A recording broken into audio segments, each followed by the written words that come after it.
Assalamu alaikum dear viewers, hope you're all fine. Welcome to my YouTube channel. If you like my video then like, share and subscribe and also press the bell button. Let's start the video. The Fairy Godmother. Once upon a time in the great kingdom of Lavendale, there lived a princess called Princess Catherine. People call her the blindfolded princess. Catherine was beautiful inside out, her long grey hairs falling down her back in tousled curls shimmered in the light of the sun, and her voice so enchanting that even the leaves of the trees would turn towards her voice whenever she sang. As a child, Catherine had many friends that she had played with, but as she grew up, lesser and lesser of her friends began to show up to play with her, until one day when there were none, they were tired of playing the same game over and over again, and each made excuses to not come back to play with her. The one girl said, "Actually, I'm going to visit my aunt who lives in foreign land. I don't know when I will be back." So Catherine was left with only one friend, her dog Rusen. The princess said, "Go fetch." Catherine longed for the friend she wanted to see what the world looked like, how people look like. But Fairy Godmother had warned the king and the queen that Catherine must at all times have the blindfold on before she turns 18. For the giant of Caesarea might disguise himself as even the king or the queen, and if Catherine were to see him once, she would fall into his spell and he would take her to his hand. The Fairy Godmother said, "You can make all the friends you want after you turn 18, my child. You can remove the blindfold and giant's spell will have no effect on you. In fact, after you are 18, it is him who would need to run away from you, for a mere sight of yours will turn him into dust." You see, when Catherine was born, her cries were melodious and sweet, as if it were filled with honey sweated the halls of the palace with bliss. Her father, King John, who was very ill and downturned, suddenly recuperated from his sickness upon hearing the voice of his daughter. The kingdom rejoiced at the blessed birth of the princess, and a great feast was held, but dark clouds loomed over the fate of the child, and the great fairy godmother knew it well. The king said, "My daughter can heal people with her voice. Nothing in the world can be unfortunate anymore." The fairy godmother replied, "It concerned her." The king asked, "What is it, fairy godmother?" She replied, "I see it in the stars that Catherine is in a grave danger from the giants of Caesarea. But if she could escape his sight until she turned 18, he would have no more power over her." The king asked, "What do you suggest?" One day when Catherine and Rusen were playing in the palace garden, when Rusen began to bark at a bush, "What it, the boy? What is it?" Princess asked, "Whatever it is, just let it be." But Rusen would not stop barking, and soon clutching at Catherine's dress with his teeth, began pulling her towards the bush. The princess said, "Rusen, stop, what are you doing?" Catherine was not curious, as she had never experienced such behavior from Rusen. As curiosity got the better of her, she pulled down her blindfold a little and was dazzled by the sunlight. She said, "Oh my God, it is brighter than the lights in my room." And so Catherine pulled down the blindfold till her nose, and her heart leapt with joy. The princess said, "Oh my world, Rusen, you are so adorable." "Oh yes, what is it?" "Oh, it's a bird. It is hurt. Should we take it inside?" "No, mother will find out." I opened the fold. "Let's just step out a little, have the bird, and then come back inside." Catherine tunneled through the opening in the wall and picked up the bird carefully, and she started singing. As the bird flew up in the air, Catherine smiled. "Yes, Rusen, I want to run after the bird too, talk to the wind, and impress the world with a hug. But we must go back inside." Suddenly she heard a very horrible sound. "You are not going anywhere." It was the giant of Caesarea, who had been hiding behind the tree, waiting for the opportune moment. "At last, I have got you, no princess." Went their way back to the tower of Caesarea. The giant stopped at the woods by a river and tied Catherine and Rusen to a tree. "Giant son," said, "Princess, wake up." As the giant snapped his finger, Catherine awoke from the stupor. Princess said, "Where are we?" "Oh giant, what do you want? Why have you abducted us? Why have been after my life?" The giant replied, "Oh, so many questions, but I will tell answers. You are my redemption from the curse. That makes me a giant.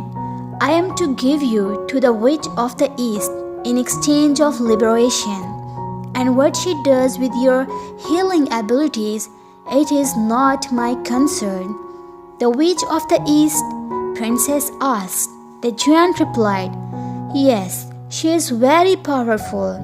My namesake, the giant of Sola, awaits me. I am to defeat him and procure the magical ring that will lead me to the witch of the east. Now stay put, I will be back soon." When the giant went away, Rusen, looking up at the tree, started to bark frantically. A squirrel trickled down the bark of the tree and, looking at Catherine for a fleeting moment, began biting at the rope. Within a moment, the rope was torn apart and Catherine heard herself relief. She said, "Thank you so much. I will never forget this." "Oh yes, I apologize. We need to run." Catherine and Rusen ran and ran until they were far out of the woods and in pasture, where sheep grazed under the clear blue sky. Catherine sat down under a tree and closed her eyes when she heard Rusen bark. There was a handsome priest standing in front of her and said, "Pardon me, beautiful lady, you seem tired. Is there anything that I can do for you? Are you the shepherdess?" "Apologize. I am Princess Magnus," Catherine thought for a while and then said, "Yes, I am indeed the shepherdess. You see, my master wants me to tend the flock of sheep in this quiet place, but I am afraid the hungry giant that might come smelling them and take me with him." "Nonsense! I shall not see a woman become a giant's possession. Come with me to my palace. I will speak with my mother, the queen, and she will be glad to gratify you." Prince Magnus took Catherine to his palace, where the queen agreed that the young maiden could flock their sheep. Catherine thanked her and the prince, and from the next day began working as the shepherdess of the kingdom. The princess said to the Rusen, "Don't worry, it is only a matter of time. The giants will soon give up on his search for us, and then we can sneak out of here and go home. Also, I don't need to wear a blindfold anymore." Prince Magnus who was smitten by Catherine's beauty, visited her in the field every day.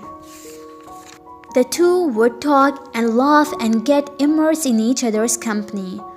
Soon they fell in love, and Catherine, for a brief moment, forgot about her home, her parents, and the giant. One day, when it was only a week before her 18th birthday, Prince Magnus and Catherine were sitting under a tree, holding hands and building castles in the air. Suddenly, a viper snake appeared from behind the tree and bit Prince Magnus. Prince Magnus, whose face started to turn blue, fell unconscious. At that moment, the queen, who was out on a stroll with a minister discussing matter of politics, suddenly heard the sound of someone singing. That voice, where is it coming from? And at that moment, as the wind rustled the leaves, the blue from Prince Magnus' face dissipated, the bite mark of the snake healed, and the prince opened his eyes slowly. The queen, who saw everything unfurl in front of her eyes from a distance, rushed to his son and took him in her arms and said, "My son, what happened? Are you all right?" "I am fine, mother," Prince replied. "A snake had bitten me and I lost consciousness, only to awake to feel no pain. And look, even the mark has disappeared." The queen replied, "Yes, I know. I saw everything.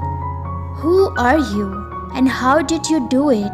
Catherine knew that she couldn't keep her identity a secret any longer and told them about her. The prince asked, "You are the princess of Lavendale?"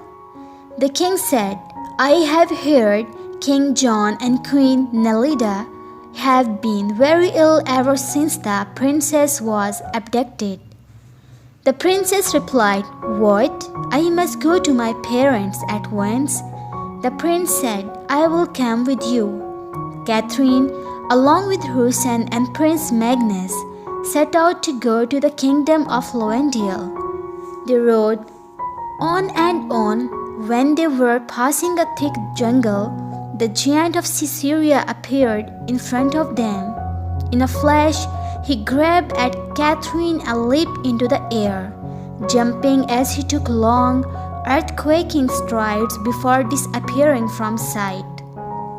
Suddenly, a bright light flashed in front of Prince Magnus' eyes, and standing in front of him was the fairy godmother. The prince asked, "Who are you?" "I am the fairy godmother, and you must do as I say. The giant has taken Catherine to his castle, and this is how you will get her back. Here is my ring. It will guide you to the castle where Catherine is imprisoned. Give it to her, and as soon as it is on finger, she will become a dove." "A dove?" the prince asked. Smiling fairy godmother removed a flask of colorless liquid and sprinkled it over the prince.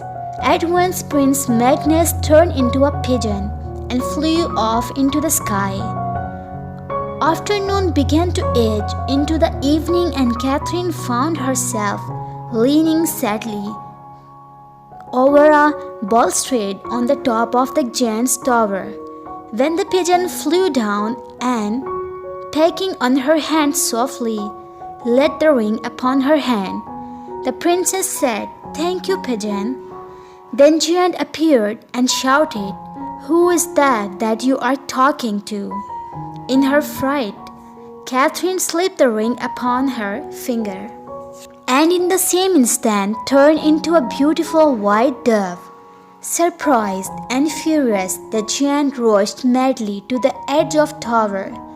But it was too late. The pigeon and the dove had taken off and were away from the giant's reach. Furious, giant shook his fist into the sky and lost his balance and fell down into the sea. The pigeon and the dove reached the jungle where they found fairy godmother awaiting them.